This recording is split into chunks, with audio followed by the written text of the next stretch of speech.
domingo nos habla una nación de siervos. El libro de Isaías presenta dos siervos para nosotros como cristianos. Muy bien. Porque para el judío no es así. Yo tuve la oportunidad, hace muchos años, vivía en Miami Beach y allí asistía a una iglesia pequeña y al lado de la iglesia había una sinagoga. Sí. Y yo iba caminando porque quedaba cerca de la casa.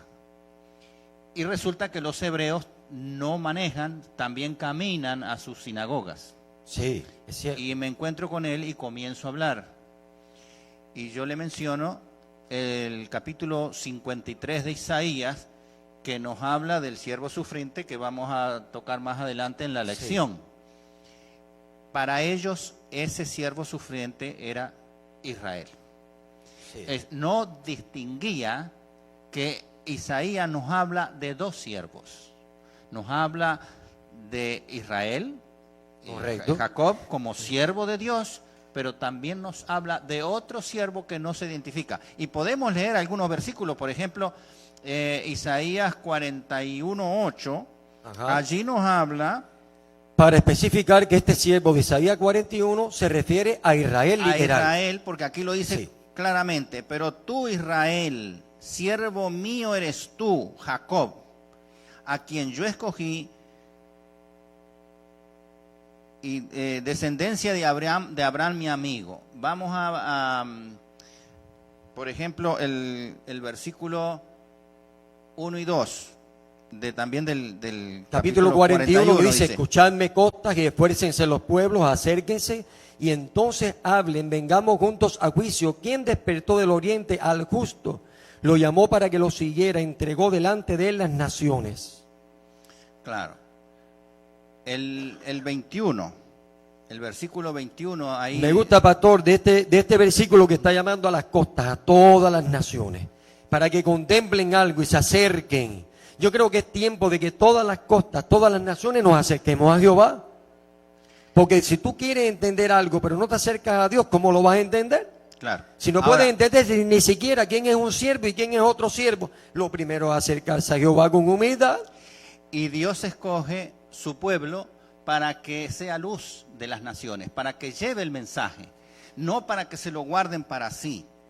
Yo creo que sí. Mire, este es un llamado a la corte de Dios, un llamado a la corte de Dios, y está diciendo que Dios va a despertar a alguien del oriente. Justamente, pastor, aquí hay una alusión o mención de Ciro, quien vendría del oriente para liberar al pueblo de Dios que estaba cautivo. ¿Dónde, pastor?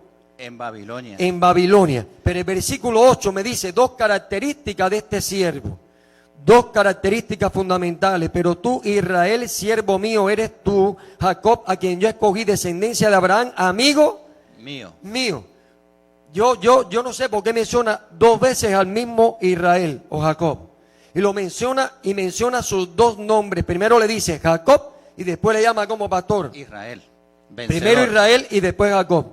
¿Por qué razón menciona eso? La primera característica de Israel como siervo de Dios, yo pienso, y que Israel debería tener presente, es que necesitaban ser transformados.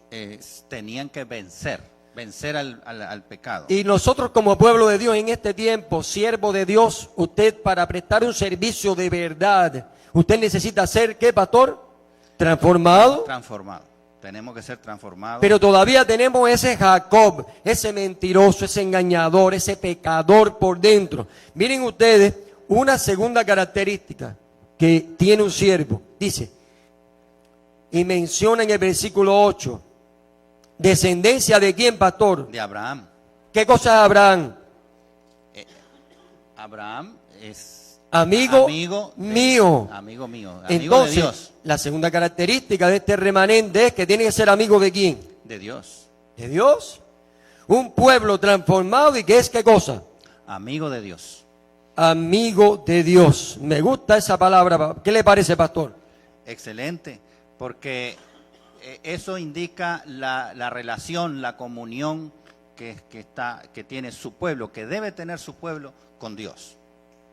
Miren, dice en el versículo, sin embargo, note usted que en el versículo 13 y 14 dice, porque yo Jehová soy tu Dios, quien te sostiene de tu mano derecha. Y te dice, no temas, yo te ayudo. Versículo 14.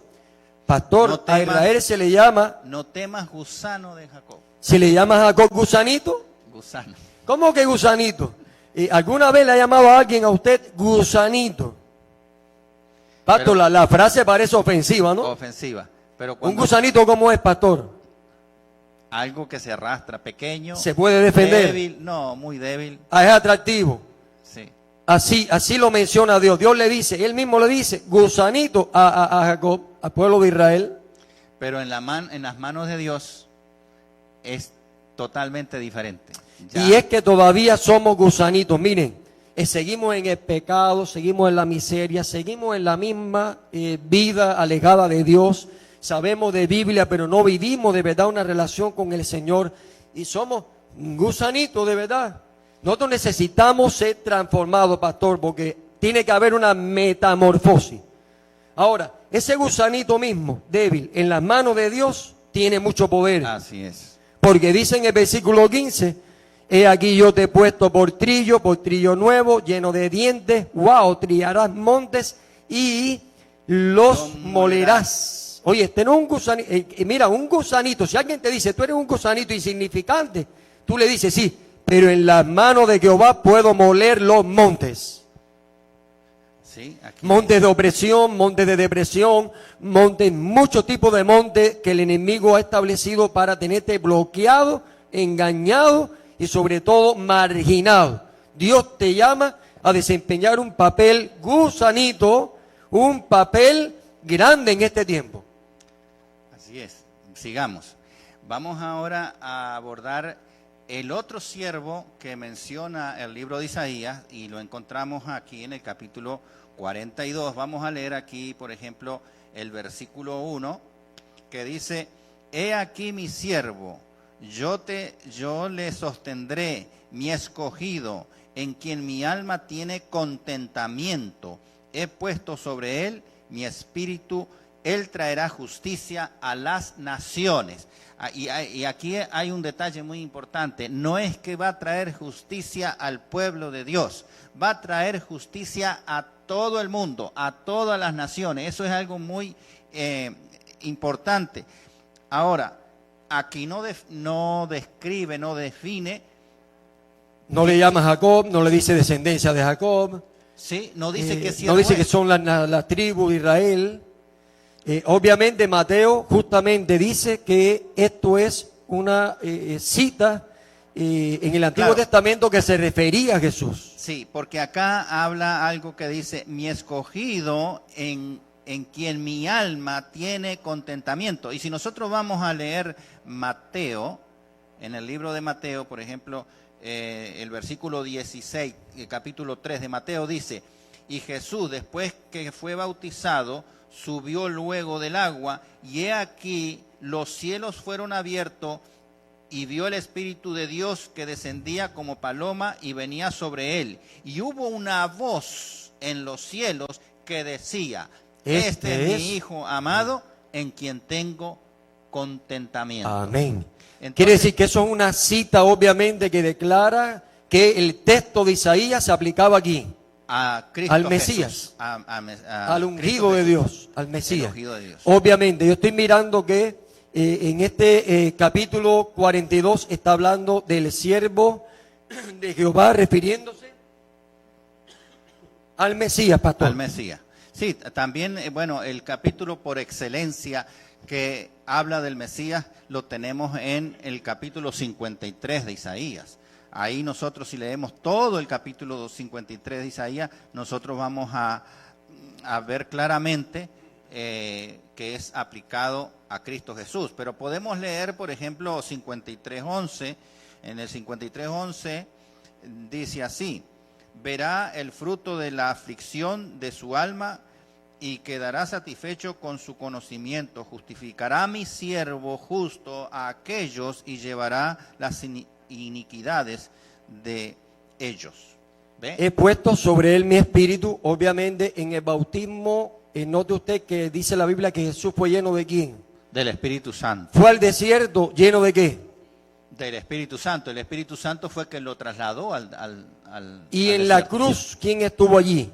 El Espíritu El Santo. Espíritu Santo. Y cuando Jesús resucitó, ¿quién menciona la Biblia que tuvo que ver también con la resurrección de Jesús? Que resucitó con el poder del Espíritu Santo. ¿Y qué iba a enviar a Jesús a su siervo? El Espíritu Santo.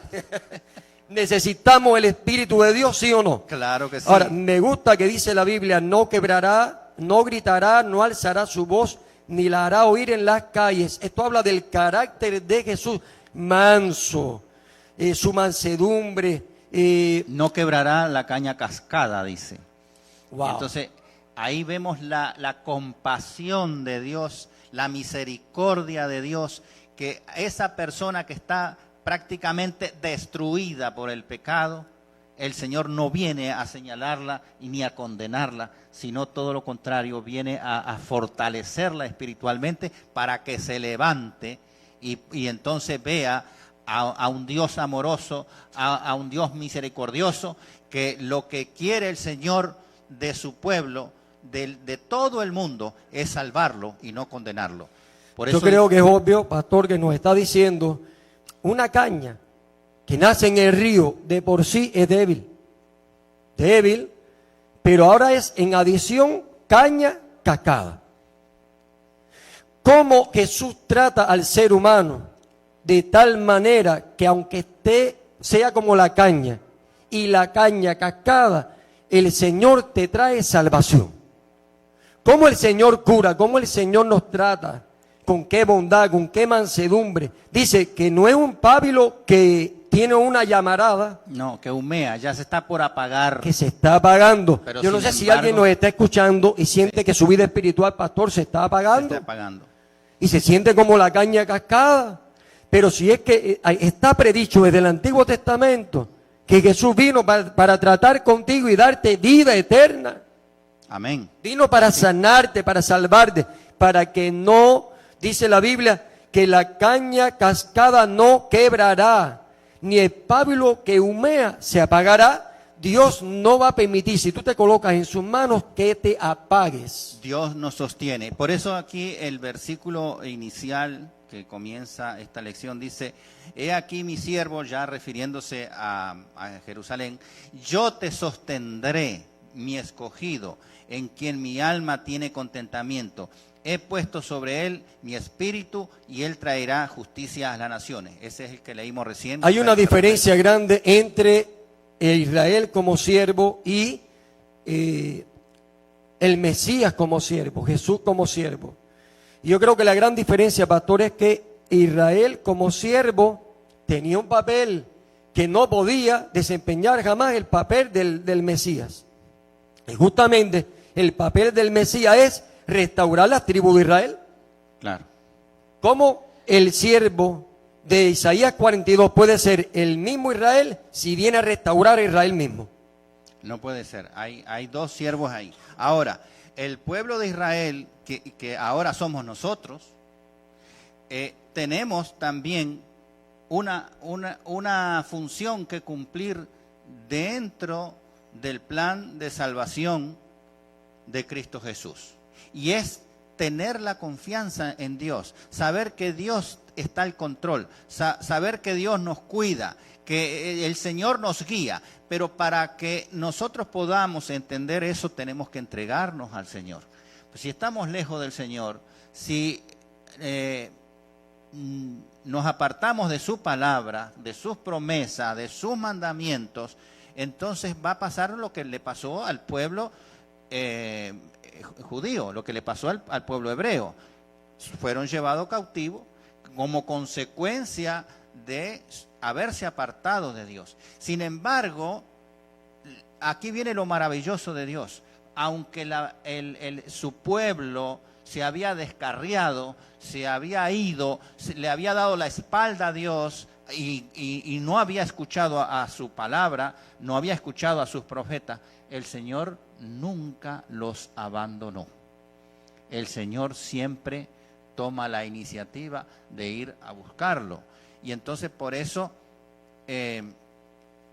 allí manda... Obviamente este siervo anónimo de Isaías 42 es Jesús. Jesús. pero Es Jesús. después manda a un Mesías persa, ¿verdad? persa, un tipo de Mesías. Así que esta lección nos habla de dos siervos y de dos Mesías. Entonces tenemos el Mesías persa. ¿Quién es este Mesías persa? Bueno, el libro de Isaías habla de Ciro, de que Ciro iba a ocupar el gobierno de Babilonia, y cuando él tuviera el mando, iba a ser que el pueblo de Dios que estaba cautivo por 70 años, según la profecía de Jeremías, el pueblo de Dios iba a regresar a su tierra para construir el templo, para construir la ciudad y el muro. Y obviamente esto es una profecía de Ciro. ¿Cuánto tiempo antes, con anterioridad, se predijo? 150 años. Wow. Y por eso los estudiosos de la palabra, de la Biblia, los críticos, la alta crítica, algunos, hablan de dos Isaías, como que existen dos Isaías. Del capítulo 1 al 39 tenemos un Isaías, y del 40 al 66 otro Isaías, como si fueran dos. Pero la palabra de Dios no da ninguna referencia, no hay ningún indicio que nos diga que existen dos Isaías. Eso es, digamos, una especulación de la alta crítica, pero en realidad es el mismo Isaías. ¿Por qué hacen eso? Bueno, yo pienso que es el enemigo que está detrás de esa alta crítica, para no darle credibilidad a la palabra de Dios. Dios lo anunció con antelación, la liberación del pueblo de Israel de Babilonia, y se cumplió. Así como también se cumplió con exactitud matemática la profecía de las 70 semanas, que iban a estar cautivos en Babilonia 70 años. Y efectivamente, cumplidos los 70 años, el pueblo regresó a su tierra. Ahora, una cosa interesante es que Ciro pensó que él era poderoso. Ciro pensó que él, quizás cuando allí fue a tomar a Babilonia, él estaba haciendo una gran proeza por sí solo. Sin embargo, lo que Ciro no podía imaginarse es lo que decía de él Dios. En el capítulo 44, yo soy el que dice de Ciro, es mi pastor, cumplirá todo lo que yo le diga. Wow. Cómo Dios tiene el control, pastor, sobre la historia, los reyes, todas las cosas. Dios es un Dios maravilloso. Y es interesante porque el Mesías, Ciro, es persa, no pertenecía al pueblo de Dios. Y aquí nosotros podemos ver el tremendo poder de Dios, que a las personas que a veces no son consagradas a Dios, Dios la utiliza para su honra y para su gloria. Así es. Ahora, hay un punto interesante. Ya sabemos que Ciro viene para liberar al pueblo de Israel de Babilonia. Pero Jeremías había dicho orientación a Israel de que viviera bien en Babilonia. ¿Cómo es posible, pastor? Bueno, el Señor aprovecha todas las oportunidades. Si bien se lleva al pueblo cautivo a Babilonia, no es solamente para darle una lección a su pueblo de que se ha olvidado de Dios, que se ha olvidado de su palabra, que se han ido a la idolatría, pero Dios también quiere que su evangelio, que su palabra sea conocido en otras naciones que no conocen de Dios, que conozcan al Dios de Israel en otras latitudes de la tierra que no lo conocen. Mire las palabras de Jeremías. Así ha dicho Jehová de los ejércitos, Dios de Israel, a todos los de la cautividad que hice transportar de Jerusalén a Babilonia. Esto es palabra de Jehová a través del profeta Jeremías a todos los que estaban cautivos. ¿Dónde? En Babilonia. Mire, edificar casas, habitarlas, plantar huertos, comer del fruto de ellos, casaos, engendrad hijos e hijas, dan mujeres a vuestros hijos, dan marido a vuestras hijas, para que tengan hijos e hijas, multiplicaos allá y no disminuyáis, procurad la paz de la ciudad en la cual os hice transportar y rogad por ella a Jehová, porque en su paz tendréis vosotros paz. ¿Qué le parece? Como Correcto. ahora se contradice que Dios haga un llamado ahora a Israel a salir de Babilonia con este mensaje que el mismo profeta Jeremías le dio a Israel. Bueno, el Señor quiere que su pueblo no esté cabizbajo, que no se sienta derrotado, destruido. Y entonces el Señor, si bien los tiene en cautividad, para que ellos reflexionen por haberse apartado de Dios, pero Dios quiere que ese pueblo sea próspero y pueda dar testimonio que hay un Dios que tiene que los ha escogido a ellos y que tiene el control no solo de ellos, sino de todo el mundo. Yo creo, pastor, que la sierva de Dios dice que debemos hacer planes como si Jesús nunca fuera a venir, pero estar preparados como si el Señor viniera ¿cuándo? Hoy mismo. Hoy mismo. Después que Jeremías le da al pueblo de Israel estas palabras, mira, edifiquen, hagan casa, multiplíquense, todo esto, vivan bien allí, le dice, porque así dijo Jehová. Por eso el contexto siempre hay que leerlo, porque cuando en Babilonia se cumplan los 70 años, yo visitaré y despertaré sobre vosotros mi buena palabra para haceros volver a este lugar. Y yo creo, pastor, que también para nosotros, que Dios nos llama a vivir, a multiplicarnos, a tener casa, a no decir, no voy a hacer nada porque ya Jesús viene mañana. No. Dios no nos trata así, pero sí tenemos que estar atentos a la palabra de Dios que ahorita nos está diciendo, mira, salid de Babilonia.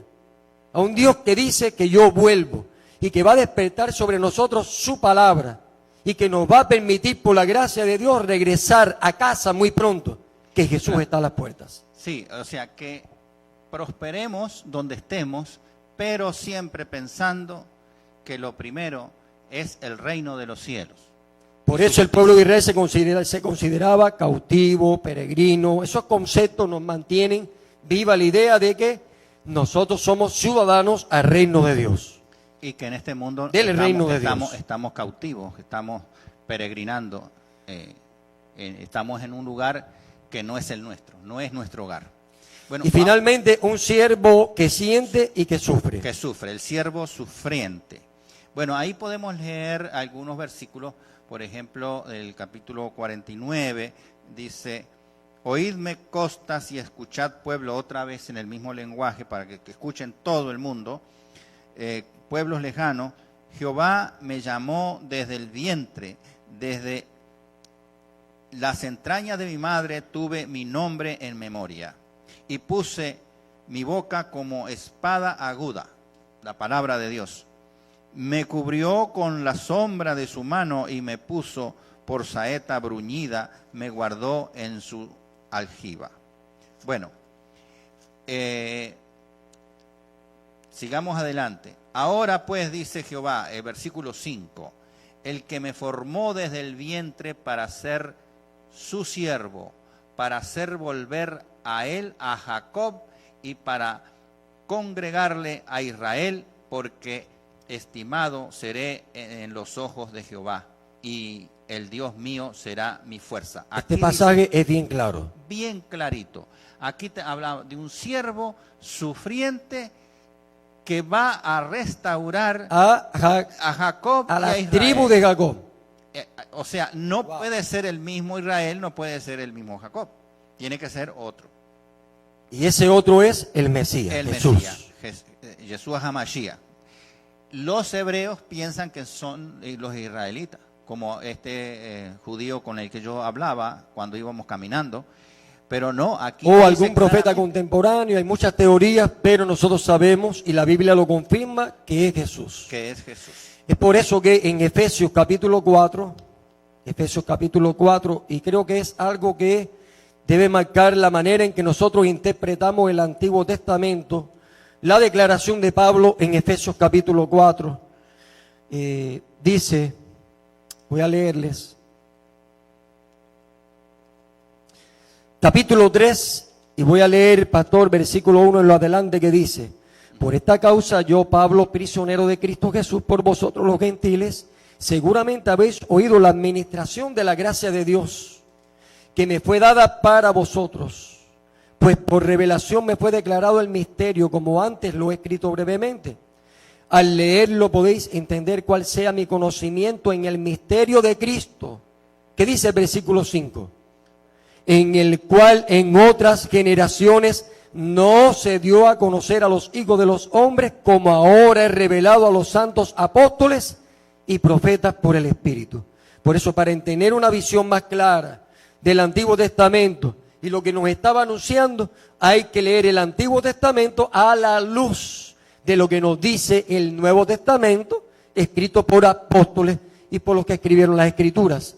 Obviamente inspirados por el Espíritu Santo. Y obviamente los escritores del Nuevo Testamento confirman, ratifican que el siervo de el Antiguo Testamento sufriente es Jesús. Es Cristo Jesús. Claramente así lo expresa. Bueno, como habíamos dicho hoy, el capítulo 53 de Isaías, allí lo dice claramente: ciertamente llevó él nuestras enfermedades y sufrió nuestros dolores, y nosotros le tuvimos por azotado, por herido de Dios y abatido. Mas él herido por nuestras rebeliones, molido por nuestros pecados, el castigo de nuestra paz fue sobre él, y por su llaga nosotros fuimos sanados. Pastor, el tiempo se nos ha ido, la lección es magnífica. Yo le voy a invitar a leer en Obreros Evangélicos, allí en la página 120 y 121. Aquí, aquí hay una cita de Elena G. de White, pero, ok, dice así: en la obra de ganar almas se necesita mucho tacto y sabiduría. El Salvador no suprimió nunca la verdad, sino que la declaró siempre con amor. Es fundamental eso. En su trato con los demás, él manifestaba el mayor tacto y era siempre bondadoso y reflexivo. Nunca fue rudo, nunca dijo sin necesidad una palabra severa, nunca causó una pena innecesaria a un alma sensible, no censuró la debilidad humana, denunció sin reparo la hipocresía, la incredulidad y la iniquidad, pero había lágrimas en su voz cuando pronunciaba sus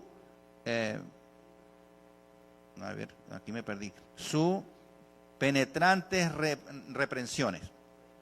Nunca hizo cruel la verdad, sino que manifestó siempre profunda ternura hacia la humanidad. Cada alma era preciosa a su vista. Wow. Se portaba con divina dignidad y se inclinaba con la más tierna compasión y consideración sobre cada miembro de la familia de Dios. En todo veía almas que era su misión salvar. Y eso nos toca bien de cerca a nosotros, pastor. Sabe que en mi experiencia en una de las iglesias donde trabajé, una de esas tantas veces que tuvimos que salir de madrugada a hacer algo por alguien que solicitaba ayuda, pastor, y en esa oportunidad fue una jovencita. Ella quería tomar una decisión, pero antes de tomar la decisión quería conversar con el pastor según sus padres, el cual vino a mi casa alrededor de las 12 de la noche para decirme: pastor, mi hija mañana toma esta decisión, pero quiere conversar con usted antes de hacerlo. No teniendo un celular ni ningún otro medio para poder hablar con ella, yo tuve que ir, por supuesto, en mi bicicleta al campo, al área rural, más rural, y internarme, pasar por unos lagos, un lago que había, con un puentecito que era de noche y era tan estrecho, tenía si acaso unas tablas allí.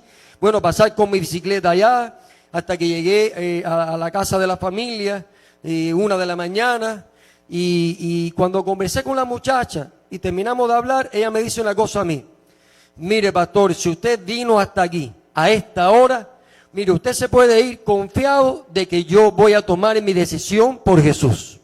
Amén.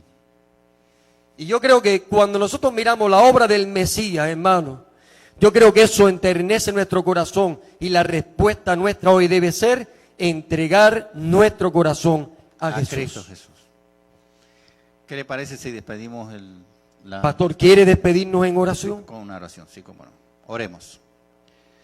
Bendito Dios y Padre nuestro que moras en las alturas de los cielos, te damos gracias, Señor, porque tú eres un Dios bondadoso, misericordioso, que tienes cuidado de tus hijos.